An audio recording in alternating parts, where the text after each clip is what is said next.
Hey, what's up, everyone? Good evening, good afternoon. Depends on what you are following us. We are live on Friends of the Congo, different platform, Instagram, X. My name is Gaetan. I'm going to be your co-host today, and then we also have Sylvia. Hello, everyone. My name is Sylvia. I am a public health activist from the DRC, born and raised in Congo, and I'm currently working with Friends of Congo as well as Fancy Hospital. Yes, thank you. Thank you for joining us and helping me co-host today. It's going to be a great conversation. We got Absolutely. two incredible guests. One is frequent, but a really new one that I'm also going to start because we said lady first. We have Dr. Mutanda with us. Dr. Mutanda, how are you doing? I'm doing fine, thank you. Hello, everyone. Yeah. And correct me if I'm wrong. Dr. Mutanda is the daughter of our beloved Camille and one of Friends of the Congo's volunteers. Is that correct? I am the mother of Yes. one of the friends of Congo, Nice, Camille. nice. It's always good to have like passionate people. And then we also have Passy. Passy, how you doing? Yeah, I'm doing great, brother. Hope you can hear me. Thank you for this opportunity. Yeah, I'm talking from Yeah. Kinshasa. Yeah, but I was raised and I grew up in Bukavu, Goma, Eastern Congo. I grew up in genocide, in massacre, in war. So I grew up in Congo, Lumumba's Congo. Thank you, friend of the Congo. Thank you, everyone. Yeah, thank you, Passy. Um, I'm going to really dive straight into the conversation. I'm gonna pass the mic to Sylvia. Sylvia always like, I talk a lot, so feel free to like just chime in. But I really want to turn to you, Dr. Mutanda, because you used to work for Sans Frontières, Doctors Without Borders. Can you tell us more about your experience as a doctor without borders, and what did you do? And then we can go from there. Yes, I have worked with Dr. Dot Borders some years back now. And before that, actually, I just finished my medical school in Lubumbashi, here in the DR Congo.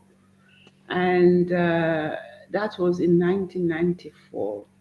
It coincides Hmm. exactly with the killing of the president Habyarimana and the other president and the onset of the genocide in Rwanda. So that's the time I'm finishing, and my uncle is the commander in Kalemi, which is very the border, and he has a friend who's commander in Bukavu. And because I'm a young doctor, actually I had a plan to go abroad to continue my studies. But here is an opportunity to operate within the refugee settings. That's how from school I travel miles to the eastern part of Congo, and I embarked with local NGOs, which was church functioning, Sepza Selpa at the time. That was how it was called. These are the Pentecostal church, and he operates as a doctor at the refugee camps. So that's how I started, and Mm. I left Congo in 1996 with the war, because the war started first through Bukavu. I'm talking of that in Bukavu, that's where I was operating. And then I went to Nairobi, where I started working again, still for the NGOs, the church NGOs, with their donor in Nairobi, sent me back to Congo to support the IDPs, the internally displaced Congolese who started the journey from Bukavu all over the forest and from Goma also all over to come out to the Kisangani region at the time. And I went there to work for them in Tingi Tingi. Lubutu, where I operated with them, still working with the Norwegian Church Aid at the time, and then had to go back to Nairobi. The war had a particularity at that time. It started for us when Bukavu, we knew that there was a Rwandan coming, looking for the other Rwandan. So the Rwanda Tutsi in power, they were chasing the Rwanda Hutu in a refugee because the reason at the time was that these Rwandan Hutu in the camps have also their soldiers, the Interamwe, the killer, the genocides. Today they called FDLR. So the FDLR narrative started from there. The army, FPR at the time, was coming to Congo looking for the FDLR or Interamwe because they were seemingly going back to Rwanda to do the incursion in the nights. And because they were so close to the border, they had to be chased far from the border within the Congo. That's how we understood the war was. As we flew, as I went back to work, operates first in Ituri province, I think, Beni, Butembo, all those places I operate. No, sorry, Beni. I passed through going to Nyankunde, and then back to Tingi Tingi, Libutu, then back in Nairobi. By the time I was in Nairobi, the war was almost finished. The war started around October, and it took a few months to move, but by the time they reached Kisangani, it was over because the rest of the country was welcoming a new person who now was an actor in the war, that was Laurent Desire Kabila. So the war was presenting from that part, it was now a liberator coming to chase Mobutu into power. So the narrative we had of Interamwe in the eastern side, at least as I was there, had finished. The narrative now was chasing Mobutu into power. And because Mobutu was a dictator, he was in power for many years, Congolese were fed up. So they were seeing this Che Guevara liberator as a liberator. That's how the war reached all over the places. And by this time, I had fled the country. I came back to Uvira, but then I got the job with Médecins Sans Frontières, and I had gone. And from there until 2021, I have been outside my country with Médecins Sans Frontières, but also with UNICEF. Okay. Okay, very interesting. We see that because of everything you were doing in your location, you've been witnessing and seeing everything that's been going on in our country. Well, what would you say is the advancement when it comes to the Congolese crisis? How much different it is from how it was before?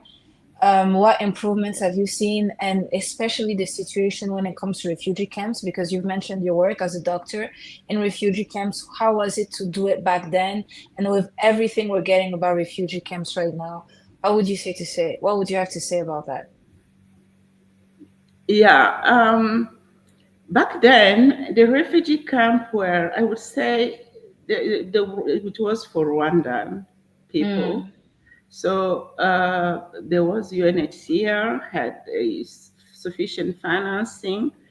The refugees actually operated in a tent hospital from Sweden, from the church, and this is a 120 bed hospital, a mobile hospital in Nyangezi.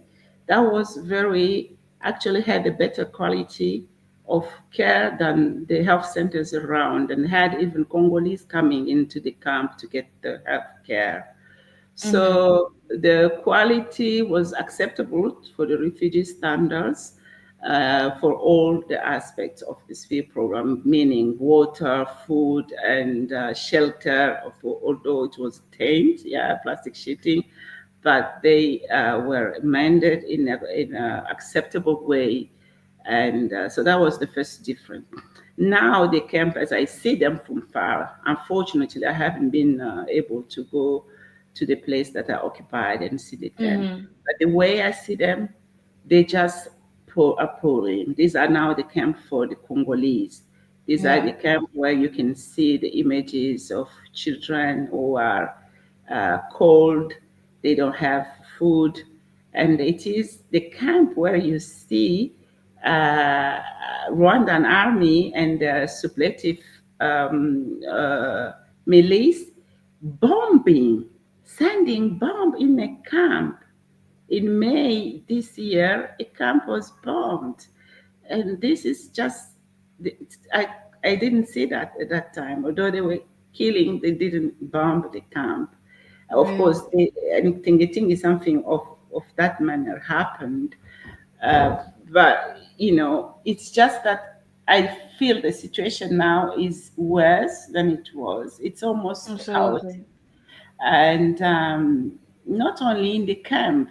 Goma was taken in a very theatrical, demonstrative way through the arrogancy that is almost no way to be called. Mm-hmm. President Kagame sent an army in the daylight to violate all the international law and enter in a country on upfront aggression, kills kills civilians all over the place, and it's all in the media to be seen, and pure demonstration of atrocity, and this didn't occur. And until now, people being killed, just all the time It's throughout. horrible.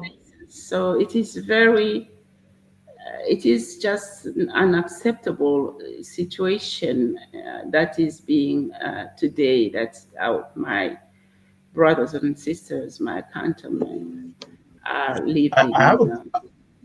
I got a follow up question. You mentioned about the killing of the Hutus that the Rwandan government at the time chased out the Hutu all the way in the Congo, and I came across that was like a few years ago this document, and that was a report published by Médecins Sans Frontières, the organization that you work with. And can you really dive in particular, like who were kind of like the key, maybe to your knowledge, the key actors at the time that led that what Médecins Sans Frontières described as the hunting and the killing of those Hutu, from your understanding? I don't know exactly which book you're talking, because there are many reports and about the killing of Hutus. This is the killing of Rwanda refugees in Zaire, Congo. Yes. So yes, I think this is the Tingi Tingi killing. The Rwandan army is a very, very sanguinary operating machine, killing machine of Absolutely. Kagame. It has no single respect to human dignity, human life. Maybe their own, but no other human life is to be respected. So when they entered, they meant to really terminate all Rwandan. Their excuse was that they were following the Intirama. Intirama is not all Rwandan. It's the class of Rwandan Hutu who were either soldiers or militias and had killed, had participated in the genocide. But then when they came over following these people all across the forest, throughout the whole Congo until out getting them, they flew all the way to Africa, those who could, and dispersing them all over the place. They followed them and they just killed them. They followed and they massacred. And when they had finished, they took power in Congo, and you know the story. It is that the Laurent Desire Kabila, who had helped them drive all over, walk all over Congo on the bid of liberating the Congo from Mobutu dictatorship, saw that Rwandan had another agenda, but too late to start calling off on the deals that he had made them. And obviously, he took a hard way of chasing his friends back to Rwanda and Uganda, and obviously, they killed him. So they set his son, yes, to power, and this is now operating totally in a very nonchalant way their agenda. So that is what happened during that time. They came back on different joint missions to go after Rwandan, who had now been, scattered all over Congo, in bush, in the Equator region, in other places. They did mapping of following all of this on the name of FDLR now to track them down, hunt them, and bring them either to justice or kill them. So a lot of massacres have been done, perpetrated on Rwandan people, the Hutu particularly, who were refugees in the Congo. And yeah, until when Tshisekedi came to power, he came into those deal of trying and operate to get the FDLR people. Until the time it was called, there is no more FDLR to follow after. Whoever is FDLR has no power to do anything. But still, until today, until now, as we speak, Rwanda is still justifying its presence and attack and everything that it's following FDLRs. Yeah. Despite they had done the job themselves, they did the job with the Congolese governments. Despite everything, they're still saying that Congolese is working with FDLR, who are not existing anymore. So to tell you a joke is, for example, today I saw in a network, they are putting one soldiers, they say they caught him in Goma, is FDLR, just to laugh, because they have been in Goma since 27, at least openly, because they always are there under the M23 names, but openly every word saw Rwandan Army, RDF, not they called, entering, Goma through 12 to 13 plot, the frontier. They entered from Gisenyi to Goma and they operated. And since then, they have never left Congo. They in Goma, they marched south to go to Bukavu.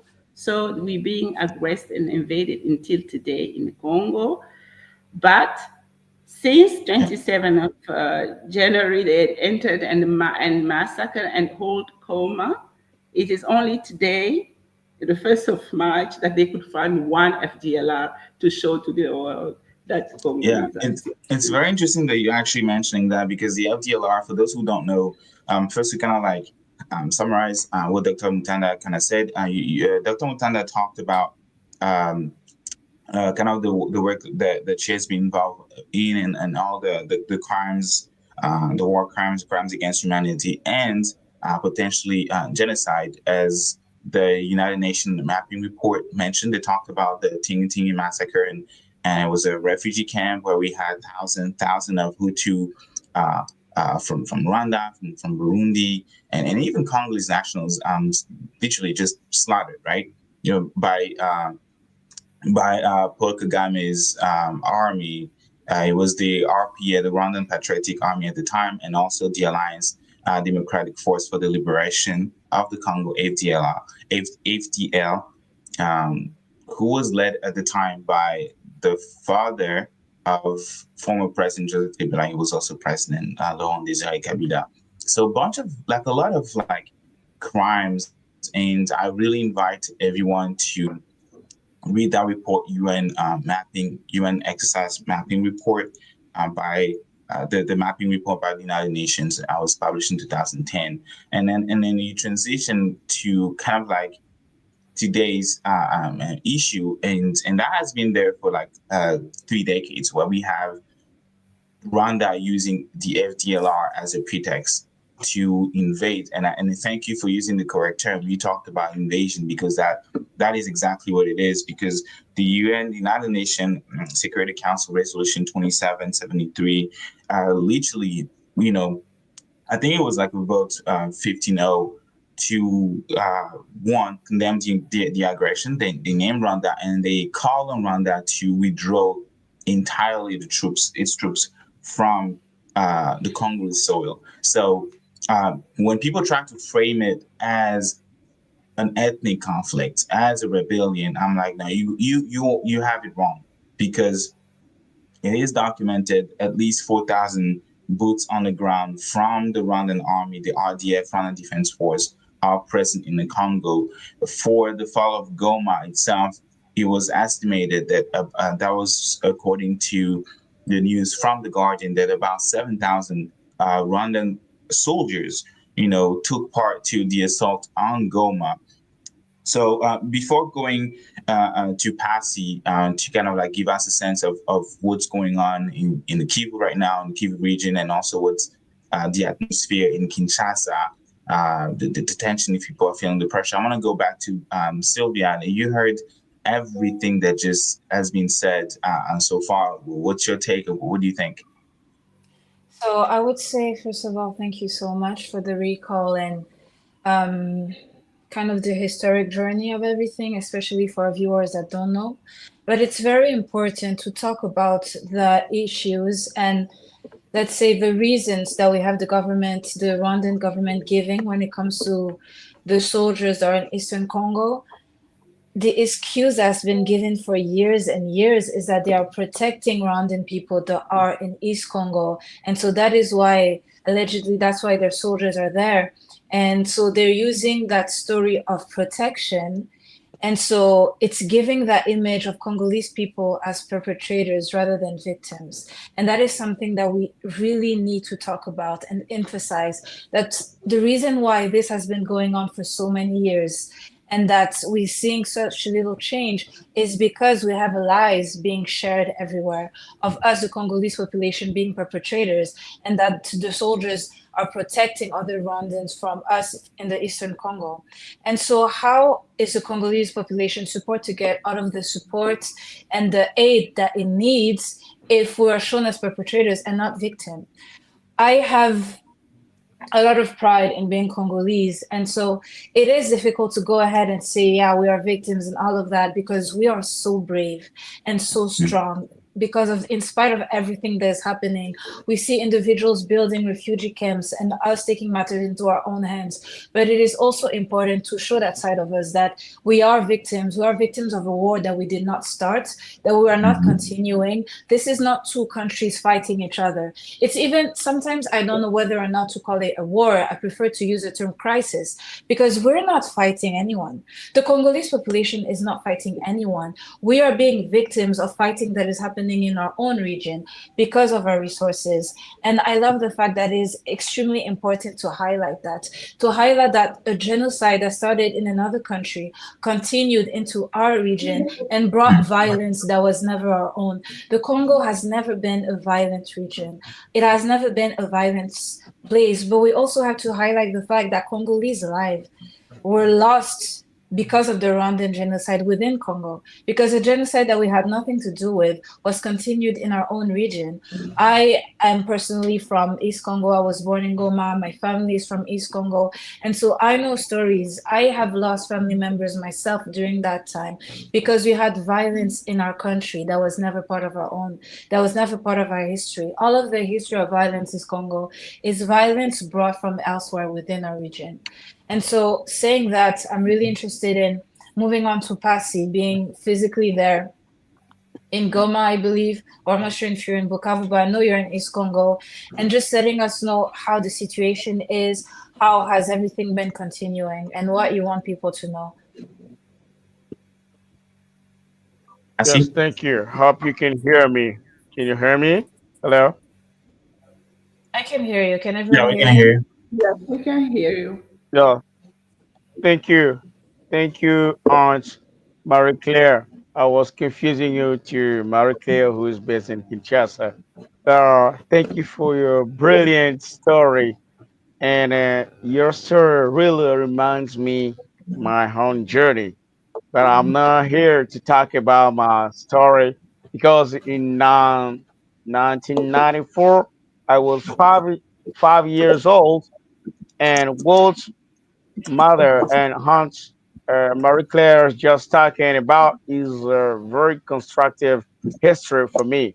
Talking about the conflict, I remember my first bad experience in life, and that experience affected my whole life.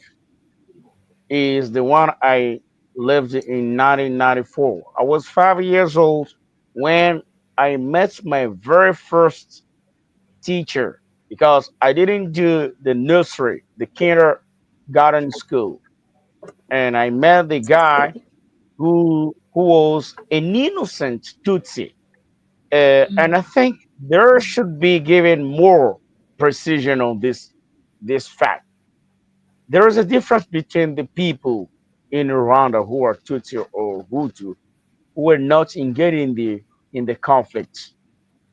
We Congolese people have relation and strong relationship with the Rwandan people before the arrival of Belgians, German, and all these colonial powers. And I said, thank you. And this was my first experience to see how a person can be slaughtered. My very first teacher, I didn't have opportunity to go to the very first and kindergarten school, but in the primary school, I experienced this. Thank you, Marie Claire, for this. I'm here to talk about the situation in Kinshasa. Today, I'll go straight to the point. Today, there was a demonstration, a march of young, young militaries here, around 8,000 young Congolese militaries. I was weeping, crying. I could see tears on my heart. So these guys, most of them, they were under my age. I am around the age of Lumumba. Lumumba died 30, he was 36 years old. That is my age. But I could see young Congolese people here today in Kinshasa who are aged 18, 20, and I had the envy of integrating the Congolese army. Why? Because our army is infiltrated. Our army has been built on people who did not understand the reason why Lumumba died. And this is the situation. Today was the first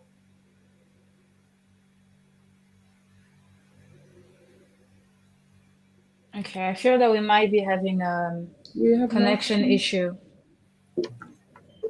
Yeah, we lost Passy. Hopefully Passy comes back.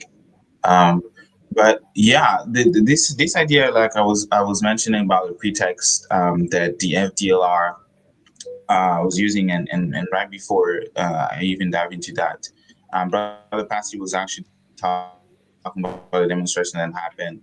Mostly people from the military, from the Presidential Guard, not stable. and He's Yeah, back. can you I hear think me? Passy's back. Yes, we Bring can him hear you. Yes, we can hear you. on stage.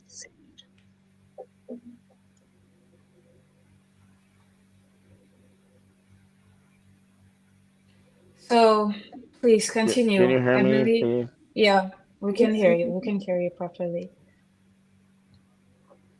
Yeah, can you hear me, please?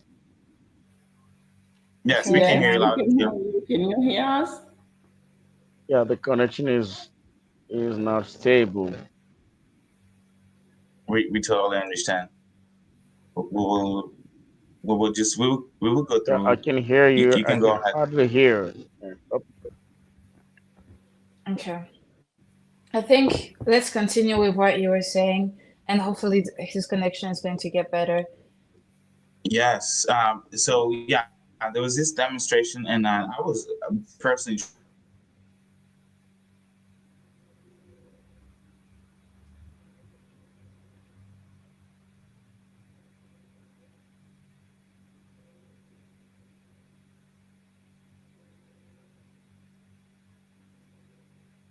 with places where all the conflict was taking place, right? And the Congolese government, the Congolese army, focused all of its logistic in Goma. We're talking about like an armada that was deployed in Eastern Congo, and weapons, ammunition, and people, even mercenaries. We gotta be honest, and I have to mention that mercenaries that the Congolese government hired. They were paid between $3,000 to $5,000, and these are the official number per month. And all while the Congolese military, Congolese soldier, regular Congolese soldier is paid less than $100. So when Goma fell, right, when Rwanda captured Goma, that was a blow to the Congolese government. And now the Congolese government's President Tshisekedi has been trying to figure out what's going on and where he can get help. He sent the Minister of Justice, Mutamba, to Mali to kind of like get in touch with the government and see if he can get support. He went to Chad. President Tshisekedi himself went to Chad to get support from Chad government. He went to Angola, and also the ongoing talks with South Africa so that the SADC, Samia DRC, can remain in the Congo, and why not strengthen their positions or the men and soldiers there.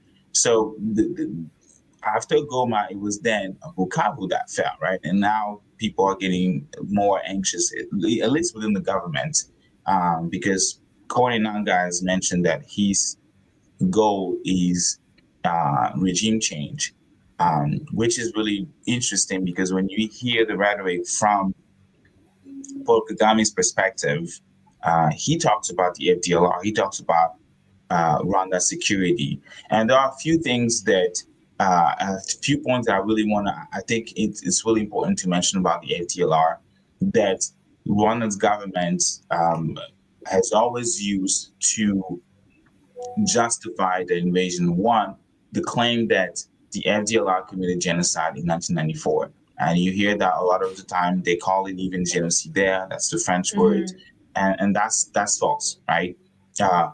The FDLR did not exist at the time of the 1994 genocide. The FDLR, as an organization, as a militia group, was actually formed in 2000, April 2000, and that was 6 years after the genocide. And that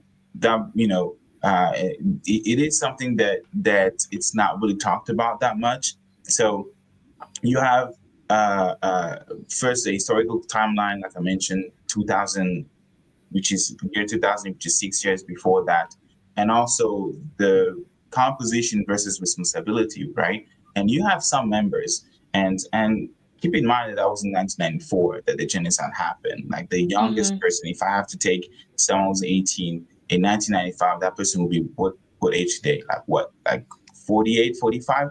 So so while we have some FDLR founders that were likely involved, right?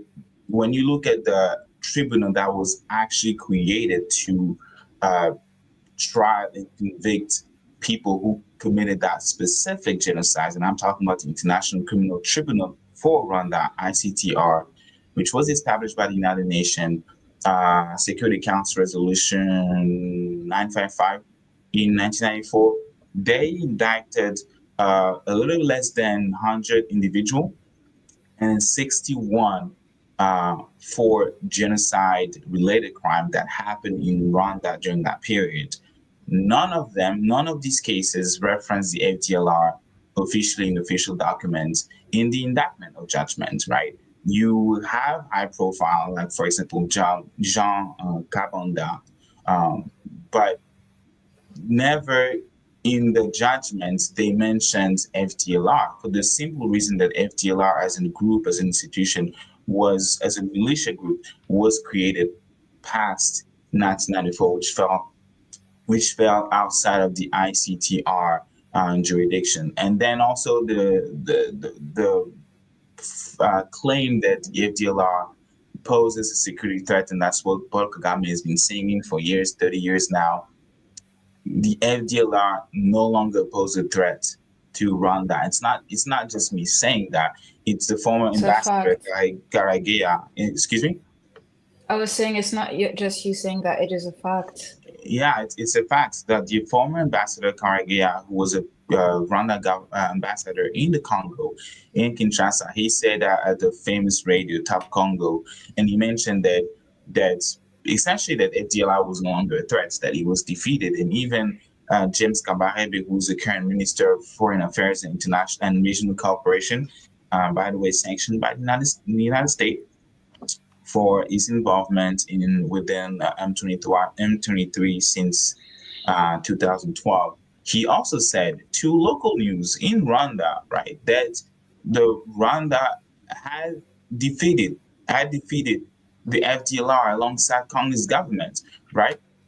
And then you look at, for example, also the UN assessment in report S 2009 slash 469. They also conclude that the FDLR lacks the logistical and military capacity to threaten Rwanda. So when you look at all these facts, right, there is nothing that can justify why 4 to 7 thousand boots on the ground from Rwanda, like soldiers of the Rwanda Defense Army, will be in the Congo as of right now, right?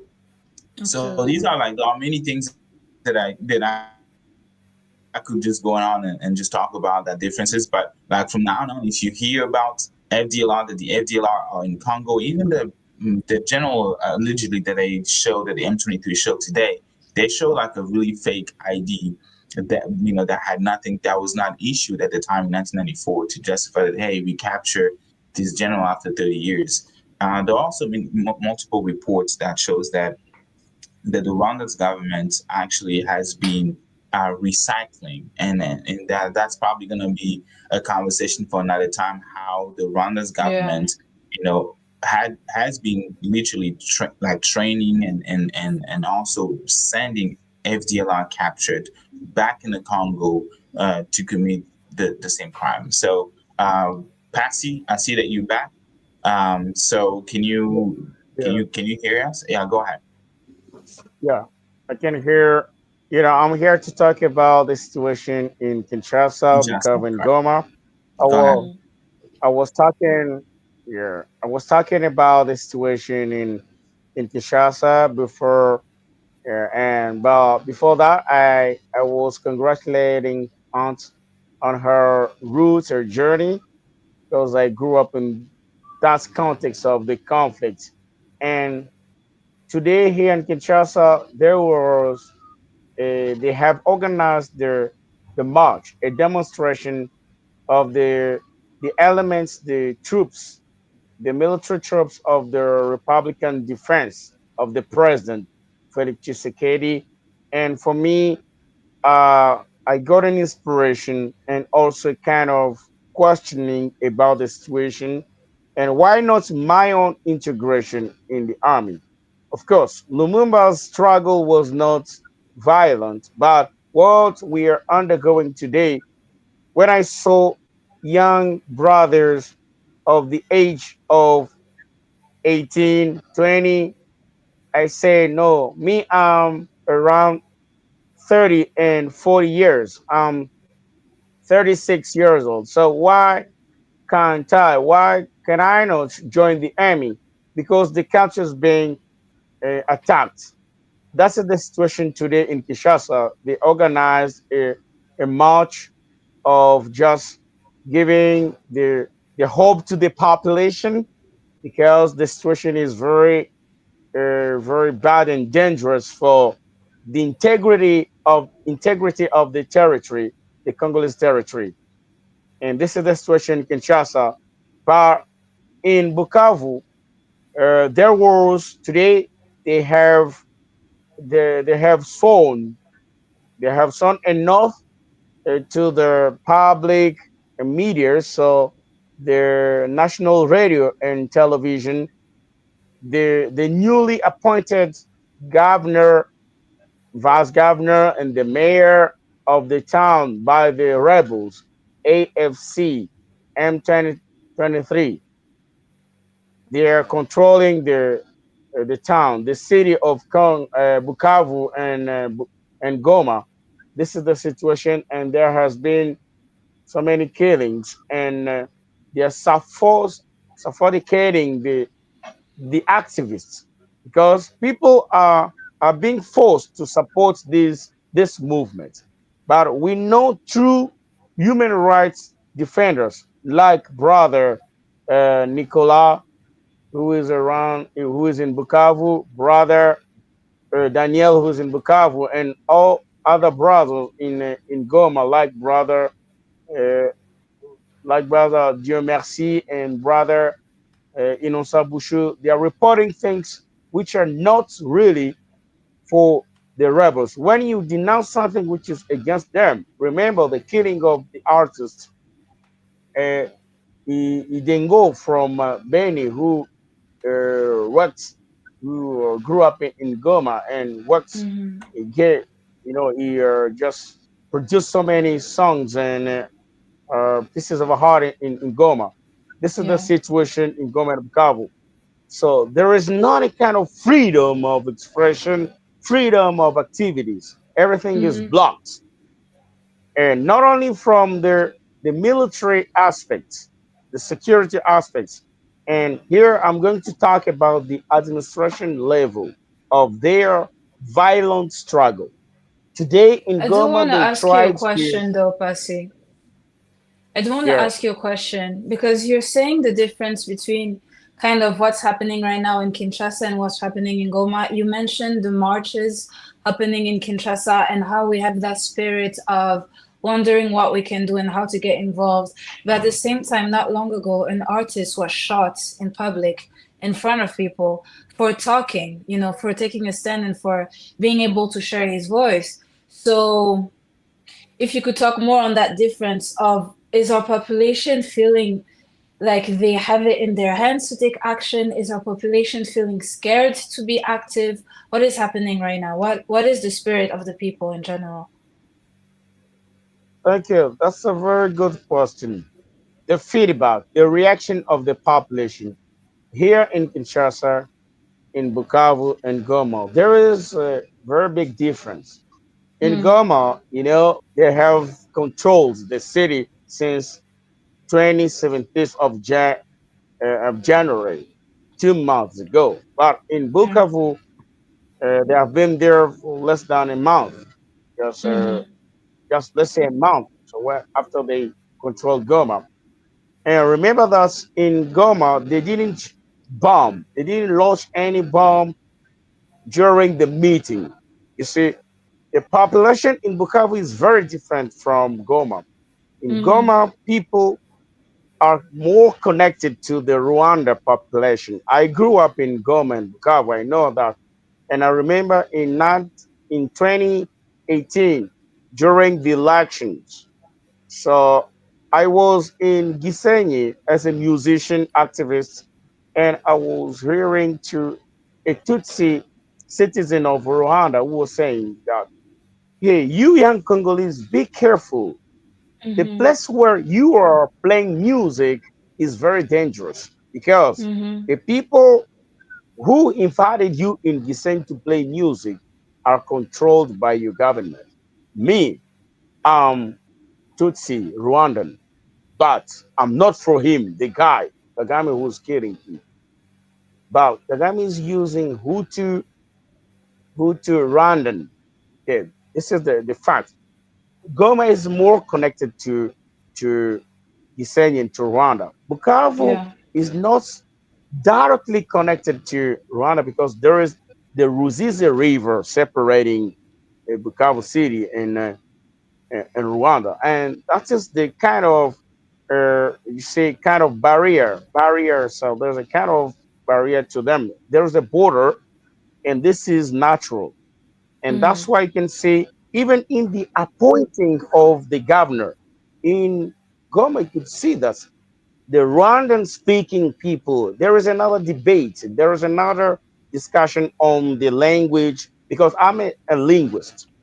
I Yeah. studied the African language and the Bantu languages. I've never seen any language in Congo called Kinyarwanda. Never. Because Nya and Ki are prefixes that determine the Rwanda people. Okay. In Congo, we cannot have such a language. And this is the fact that in South Kivu province, you can see that the appointing of the governor is very, very different from Goma. Mm-hmm. But there is another factor here in Kinshasa. We people, and I'm going to divide this into Okay. Seems like we're losing Passy again, and Passy is in the Yeah, Congo right now. maybe Unfortunately, I can get in yeah. the board. Yeah, Marie-Claire, you're in just Kinshasa finally right now, I waiting for believe. him. You're in Kinshasa right now, right?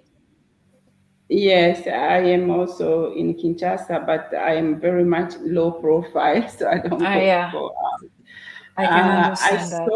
saw that march. I saw the army march on the network, and I, it is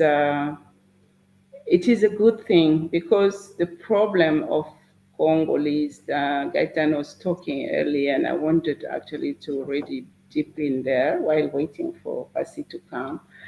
Uh, the years of Kabila in power, the 18 years after Mzee Laurent Kabila was killed, these years helped kind of Rwanda have a control over the different deals, negotiation that they had made. It helped Rwanda set really the hands on Congo and control Congo from Kigali. The army that Congolese have is not a Congolese army. Am I also gone? Oh, no, No, no, we we can can hear hear you. you. We can hear you. We can hear Okay. you. The administration, too many people are there working for Kagame. The eastern part, Kagame ensured properly from different deals that he will have the two corridor and Pasi is back. So I'm going to give you And back the I word. really want you to finish, and then we're gonna go back to Passy. Yeah, you Yes. can finish Yeah. your thought. The Finish two what you wanted to say, and corridors then we'll go he back. wanted to have was to have the military corridors and economic corridors. So anything that to do with appointing the military people in the eastern, Kagame until today had a say. So Mm-hmm. that is during the whole reign of Kabila's son. The country has been really destroyed within. So it's almost like you having a rotten fruit just ready to explode. So that's how the work of Kagame had to control and balkanize Congo has taken a lot of thought, a lot of planning, a lot of execution during that time. So when Tshisekedi come into power over another deal, for them, he is going to continue as long as he can do the bid. But the moment, as for Laurent Kabila, the moment he realized that whatever deal is, he's not controlling, he's selling his country. The moment he starts different from It's too late. Kabila, he doesn't call it off straight. He starts what he's very strong in. He starts what we call déboulonner.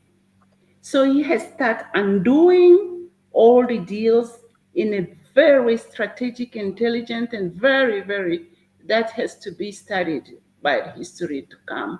His capacity to déboulonner in all ways the destruction that was put. And the army started, and everything that he was doing, you know, as long as they could still have the control, they were okay. I mean, Mm-hmm. Kagame started jumping. All of a sudden, he was talking. All of a sudden, Tshisekedi was saying to the word, the truth. It is not about FDLR. It's not about the Congolese Banyamulenge or Congolese Rwanda speaking who do not are being. It is about the minerals. He starts now and he start arguing, and Kagame start defending himself. And now the world. This is actually the beginning of the world. Start getting out of the power of the lies and manipulation and the deceptions that are like a concoction of power, like a magical dark spirit, dark magic that Kagame and his team have made is government to lie to the word, to be just like you were saying, Sylvia, to come to the word as if he is the victim, whereas he's the hangman. So for years, for decades, he comes to the world as somebody who's being is a victim because the discourse, like they say, there are Mhm. speeches that are heinous, there are Mhm. FDLers. So my people, I have to have people protecting, and the Rwandan speaking people in Congo are suffering, they're being killed. This, if they are Congolese, this is still an internal problem with Congolese between themselves.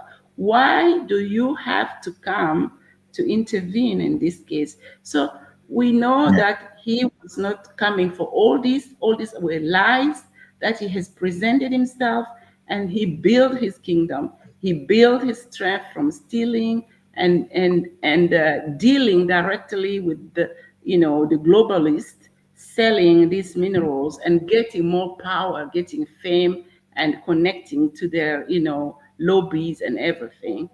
And Thank for you. Thank long, you. there was no way to see us differently than the way he painted us. Yeah, But Yeah. now Yeah. absolutely. this is coming out. So yeah, back to Yeah. you. I think that's Exactly. what Thank I you wanted so to say. much. Yeah. Thank you, Dr. Very true. Tanda.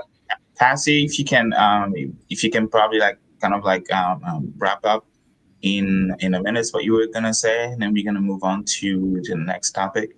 Cassie, can you hear us? Yes, I can hear. Hope you can hear me too, brother. Yes. Yes, Yeah. Go we ahead. can hear you. Yeah, yeah.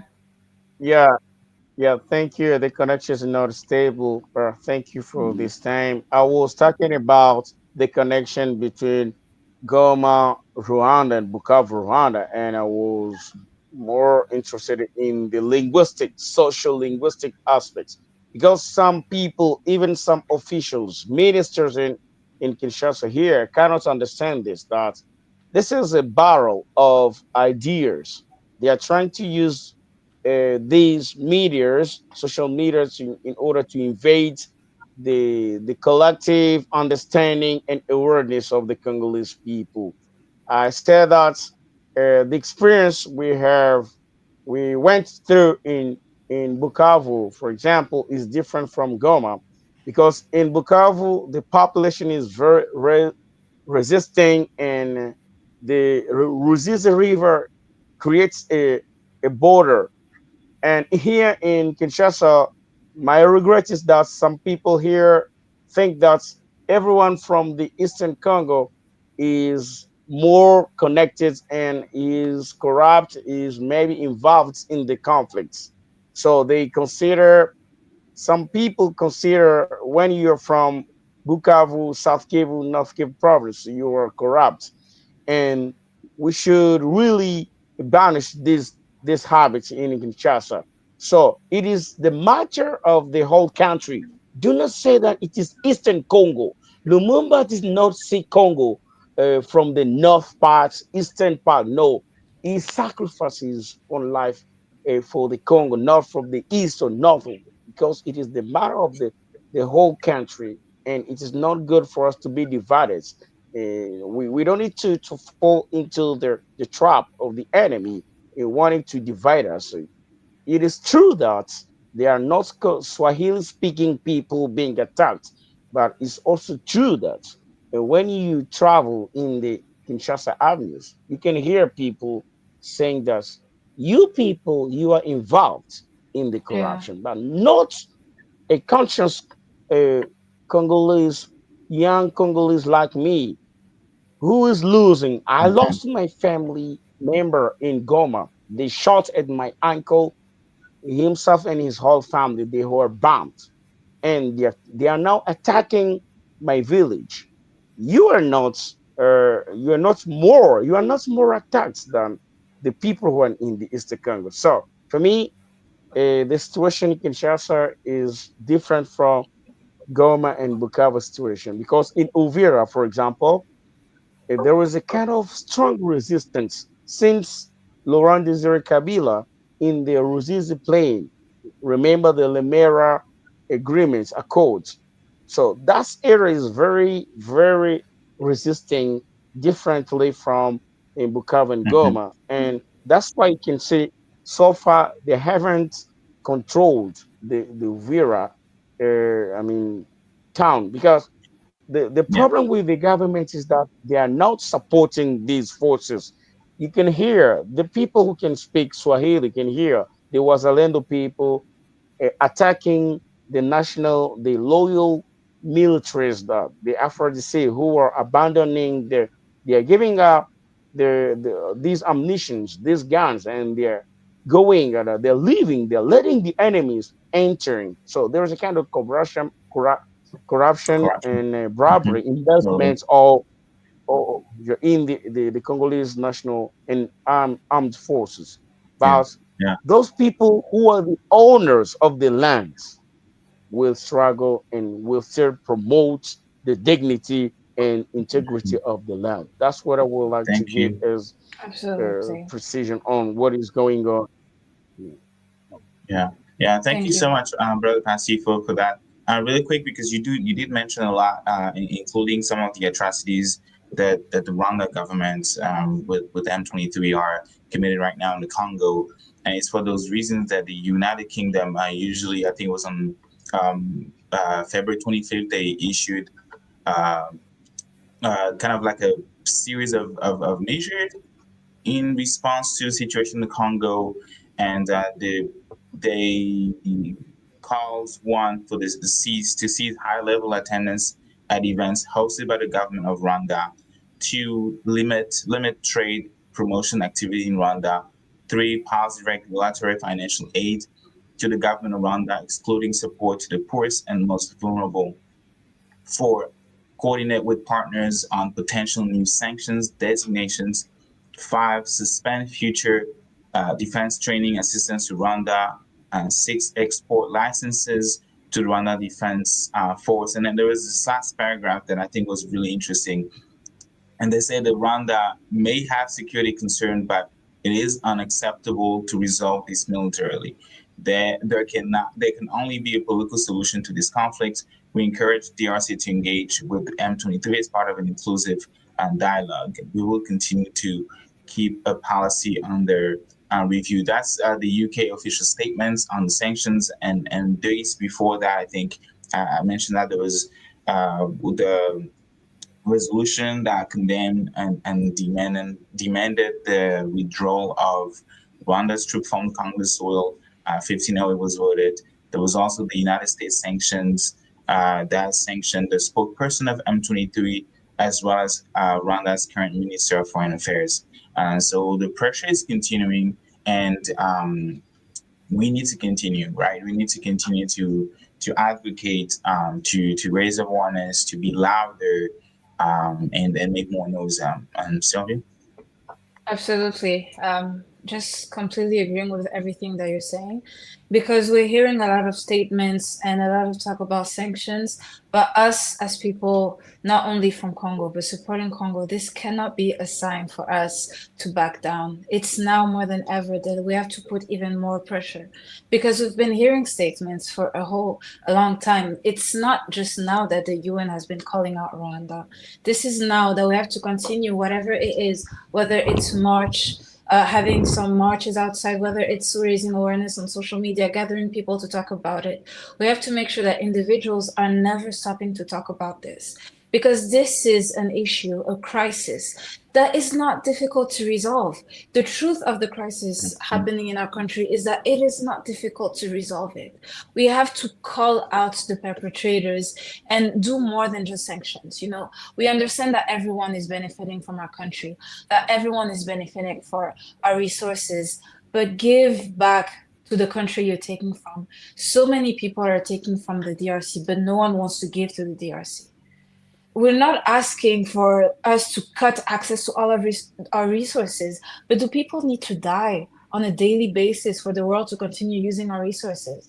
That is not the case. And so it is us talking about it, sharing awareness, showing that we will not shut up until we see changes. Because it's one thing to see leaders give statements and everything. It is amazing. It is amazing that we have that happening, but we need more than statements. It's not simple statements that are going to protect our mothers from getting raped every single hour. We have an estimate of 48 women getting raped every hour. We want to stop hearing the stories of 165 women raped and then burned alive. That is insane. And it is insane that it is not something that we're seeing all over social media, because our fight is not the fight for Congolese people. It's everyone's fight. Because I dare to believe that individuals don't want to be living their life knowing that we had people in the whole country die so that you could have the technology that you're using right now. Everyone is benefiting from us, so everyone should be talking about it. And so, yeah, just want to highlight why you said that I 100% agree on, that it is time to get up and work even more for advocacy so that we can see more change than just statements. We want the European nation to support us. We're having more people talk about it, because a good step that was taken is that before, a few years back, we had the President Trump say that the one leader that he fully trusted in the whole of Africa was Kagame. But then not too long ago, we had the US government give sanctions, to a Rwandan leader. So the movement is there. What we're doing is impacting, and we just have to work harder on the change. And I do want to go back a bit to what Passy said that was extremely powerful. The fact that our war is happening in East Congo, the eastern population, and that we unfortunately have individuals connecting East people in Congo to the Rwandan population. That is very dangerous. That is very dangerous statements to be sharing around, because that makes the victims the perpetrators. East Congo is Congo. Our Congo is a country. We're all unified. If anyone is bleeding in Congo, if one person is bleeding in Congo, all of Congo is bleeding. It is heartbreaking as someone that's from East Congo, although I grew up in Kinshasa. My family is from the East. I was born in Goma.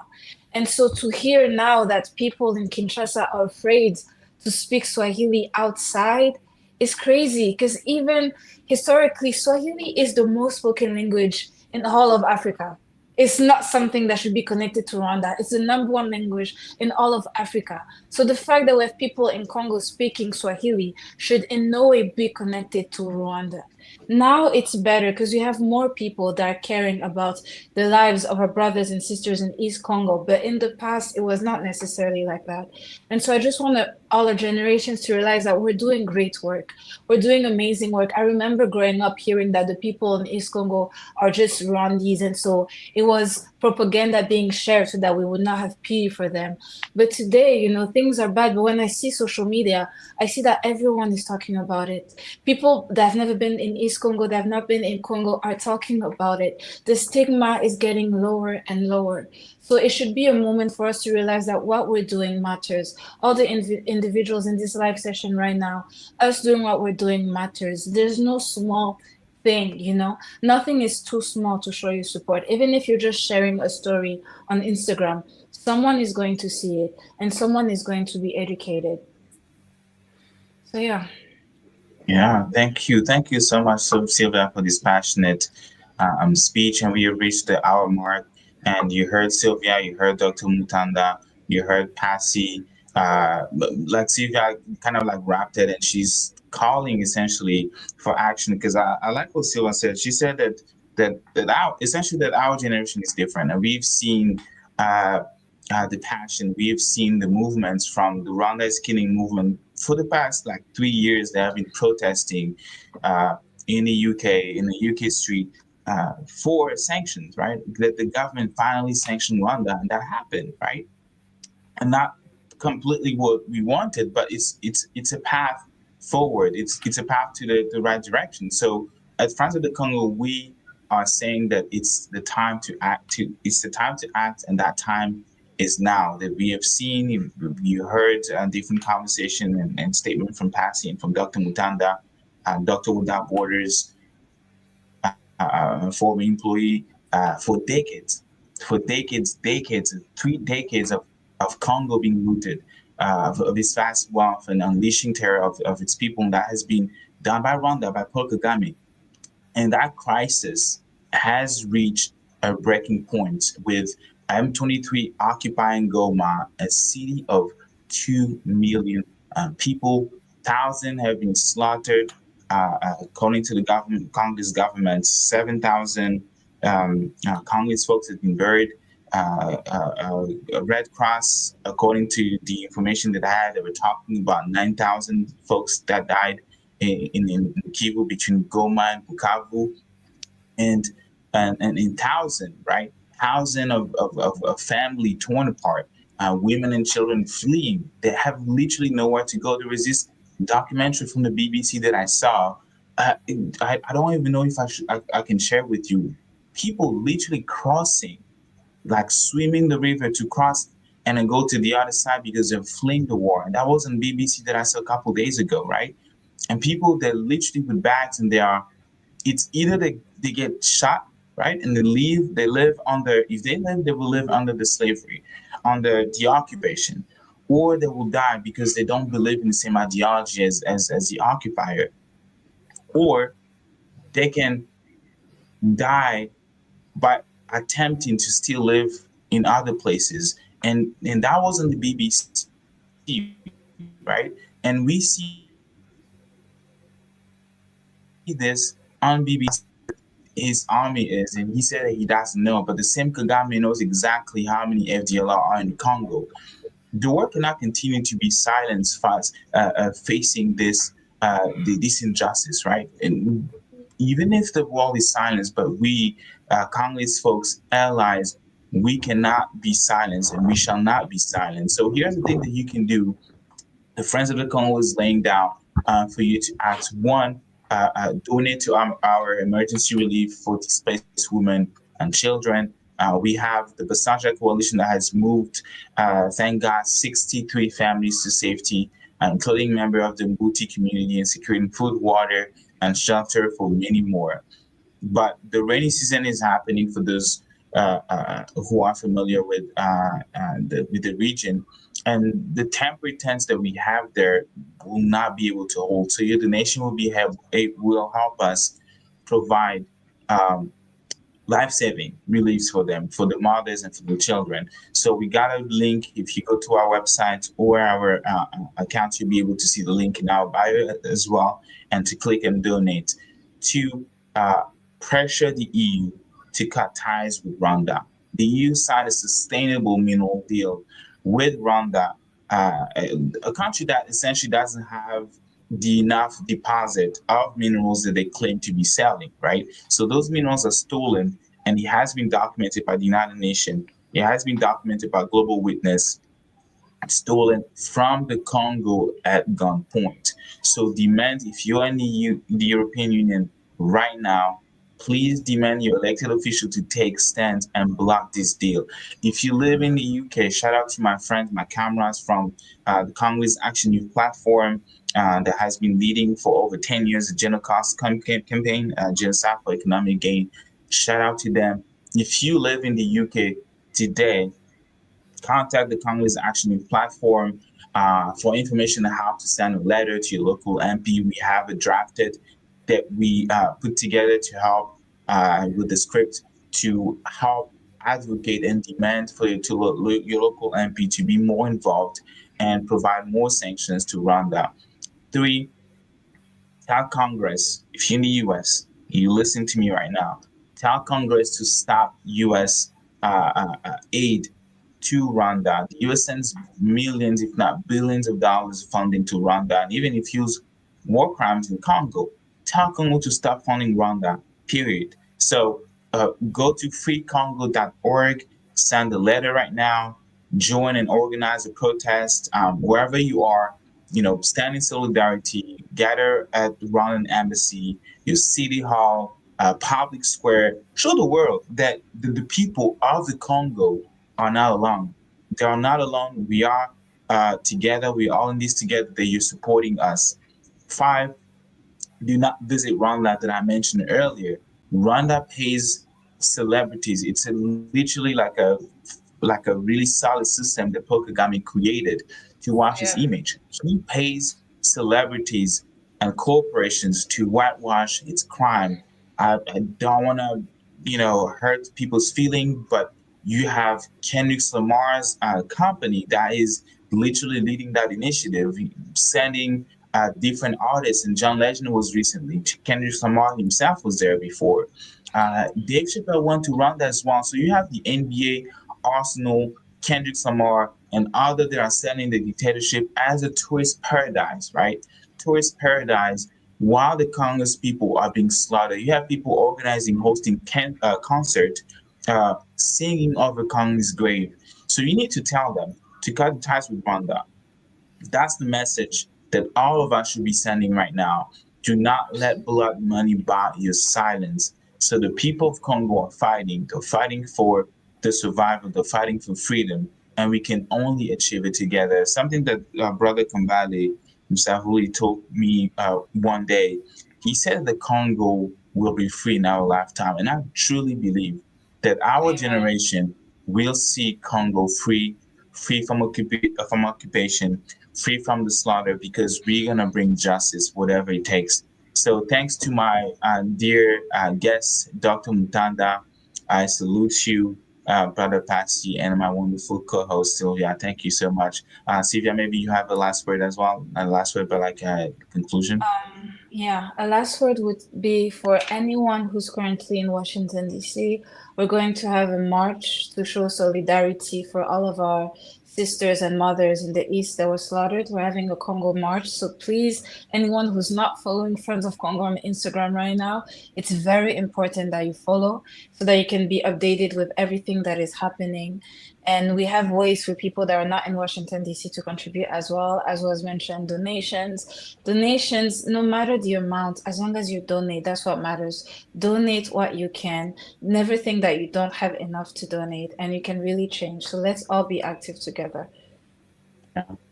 Yeah, thank you so much. We passed our hour mark. So all I'm gonna say, if you're in Europe right now, have a great night. We're gonna continue to pressure you here in the US. Let's get our hands dirty. Let's continue to work, and let's make sure that Congo is free. Peace, y'all.